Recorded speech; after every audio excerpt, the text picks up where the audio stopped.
ሰላም እንዴት ናችሁ? የነጅሆም ኩኪንግ ቤተሰቦች ሰራተኛዋ አደይ ተከታታይ ድራማን ይዤላችሁ መጥቻለሁ። ላይክ፣ ሼር፣ ሰብስክራይብ በማድረግ እስከ መጨረሻው አብረውን ቆዩ። ዛሬ እንግዲህ አደይ ለሊን ተዘጋጅ ሚዜ ለመሆን እኛ ለመጋባት ወስነናል ትላታለች። ለሊ በጣም ደስ ብሏታል። ሩታ ከሄደችበት መታለች። ሁላቸውም በጣም ደስ ብሏቸዋል። ፍቅር ግን መጣሽ በማለትም ጥሩ ያልሆነ መልስ ትሰጣታለች። ሩታም በጣም ትናደዳለች። ለሊ መንገድ ላይ ስትሄድ ከርቀት ቤዛን ታያታለች።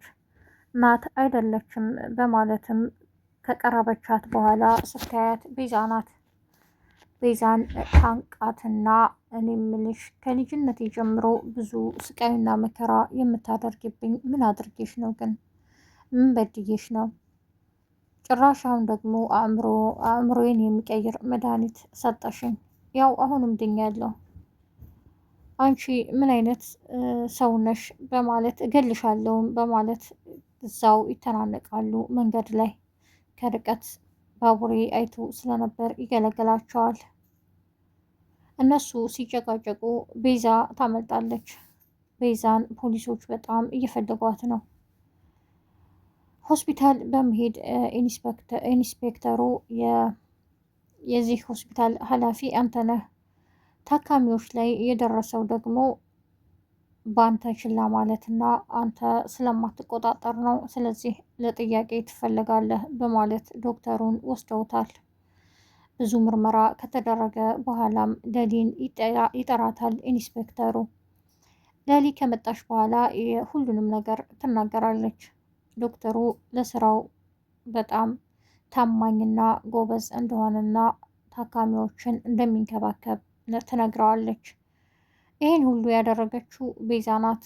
ዶክተሩ 100% ሁኜ የምነግርህ ነገር ለስራው በጣም ታማኝና ጎበዝ ነው እያለች ትመሰክርለታለች። ኢንስፔክተሩም ይሄ የምትነግርኝ ሁሉ እውነት ነው ይላታል። አዎ እርግጠኛ ሆኜ ነው የምነግርህ ትላለች ለሊ። ኢንስፔክተሩ በጣም ያዝናል። ይሄን በማድረጌ ይቅርታ፣ እንደዚህ አይነት ዶክተር መሆንህንም አላውቅም ይላል።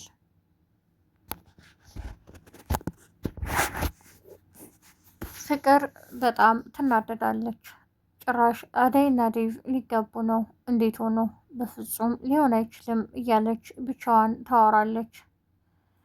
ዳኒን ቀጥራው መንገድ ላይ ትጠብቀዋለች። ከርቀት ሲሮጥም ታየዋለች። በመጨረሻም ይገናኙና እኔ ምልህ ግን ከማን ነው የምትሮጠውና የምታመልጠው? ትለዋለች። በመጨረሻም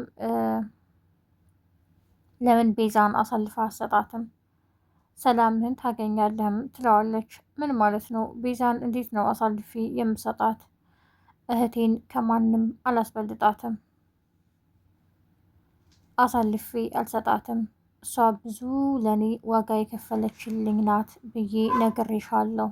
ለምንድን ነው የማትረጁም? እያለ ፍቅርን ይጠይቃታል። ኪንጎና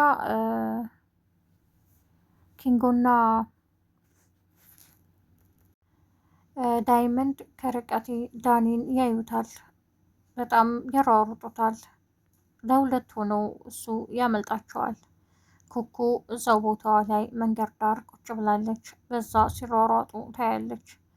እኔ የምለው ይህን ሰውዬ ደግሞ ምን አርጓቸው ነው የሚያሯሩጡት? ምናልባት ሊሰርቁት የሆነ እንዴ ትላለች። ለማንኛውም ግን እስኪ እነሱ በዛ ሄደዋል፣ እኔ በዚህ ልቅደማቸው ትላለች። እንዳለችውም ትቀድምና የቤዛን ወንድም ትይዘዋለች። ማነህ? ምንድነህ? ለምንድን ነው ደግሞ እነ ዳይመንድ የሚያሯሩጥህ? በማለትም ትጠይቀዋለች። የቤዛ ወንድም ውሸት አያልቅበትም። አላውቅም፣ ሊዘርፉኝ ነው መሰል እንደዚህ የሚከተሉኝም ይላታል። ሳይህ ምን የሚዘረፍ ነገር የለህም ነጫጭባ ትለዋለች። ሩታ ስለ ቤተሰቦቿ ታወራለች ለአክስቷ። አባቴም ቢሆን የራሱን ህይወት ይዟል፣ እኔን አይፈልጉኝም። እናቴም የራሷን ህይወት ነው የምትኖረው። ለእኔ ማንም የሚያስብልኝ ሰው የለም። ከማንም በላይ ግን አንቺ ስለምታስብልኝና ስለምትወጂኝ አመሰግናለሁ አክስቴ ትላታለች።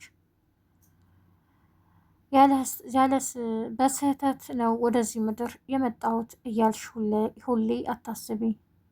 አንቺ በመወለድሽ እኛ ደስተኞች ነን። ይህንን ደግሞ እናቴ አባቴ እኔን አገለውኛል የምትይውን ነገር አቁሚ።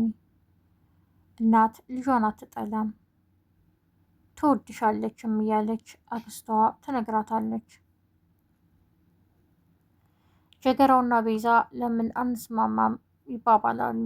እርስ በርሳቸው ምክክር ላይ ናቸው። አንተ እኔን አሳልፈህ ላትሰጥ፣ እኔ ደግሞ አንተን አሳልፌ አልሰጥህም እየተባባሉ ይመካከራሉ። አሹም በሮማን መናደዱን ቀጥሏል። አሹና ሮማን ወደ እነ ሄለንና አበበ ቤት ሄደዋል። ቁጭ ብለው ድንገት ያወራሉ። በርም ይቆረቆራል። ሲከፍቱ የቤዛ ወንድም ነው። አሹና ሮማን በጣም ደንግጠዋል። እዚህ ደግሞ ምን ታደርጋለህ በማለትም ይጠይቁታል። እናንተ ምንድናችሁት ያላችሁት ይላል ዳኒም። እኛማ የአቤ ወንድምና እህቶች ነን ይለዋል። እኔ ደግሞ የዚህ ቤት አከራይ ነኝ በማለት ይነግረዋል።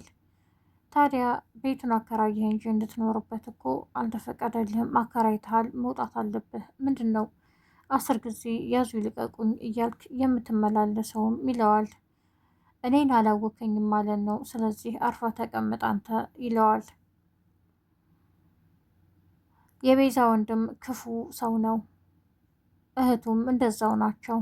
የሰይጣን እህትና ወንድም እኮ ናቸው። እንዴት አምናችሁ ቤታችሁ ታስገባላችሁ? በማለትም አሹ ይነግራቸዋል። እውነት ለመናገር መጀመሪያ ስለነሱ ምንም አናውቅም ነበር። በኋላ የገባኝ ነገር ግን በጣም ራስ ወዳድ ሰዎች እንደሆኑ ነው እያለ አቤ ይነግረዋል። ለማንኛውም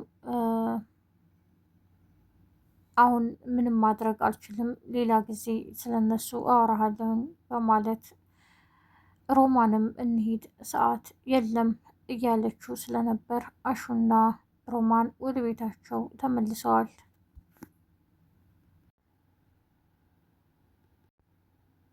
የዛሬው ክፍል ይህን ይመስል ነበር። በቀጣይ ክፍል እስከምንገናኝ ነጁን ቡኪንግ ላይክ፣ ሸር፣ ሰብስክራይብ በማድረግ አብራችሁ ስለቆያችሁ አመሰግናለሁ።